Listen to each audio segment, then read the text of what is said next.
अल्लाह दे नाते कोई दे ना। ओ रिहान तू ये के हुलिया बनाया हुआ है? ओ तू तो खैर ही मेरी खुदा दे बंदिया क्लास दा टॉपर सी। ओए ते मैं इहदे नाल इंजीनियरिंग करदा सी यार, एड़ा चंगा भला इंसान सी यार, सब कुछ जनाब होने दे। ओ तू ये के हुलिया बना लिया यार? की हो गया तेन यार? की मसला पै गया तेन?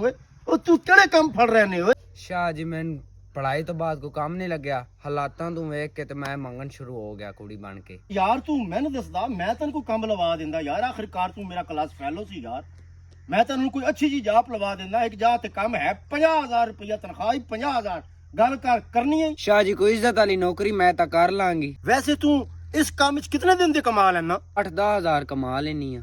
8-10 हजार महीने दा? नहीं नहीं शाह जी दिन दा। नहीं बाजी हुण अगे की बोलना है ते ताड़ी किवें मारनी है, मैनू वो भी सिखा दे। बस को बंदा खड़ा होवे ना, उन्हें जाके अंगली फेंक दे, ताड़ी मारनी है। फिर मैं बाजी तेरे ते ट्राई कर ला। हाँ तू करके वेख ले। अच्छा मैं उथों टुर के आनी आ ते मैं करदी आ ट्राई।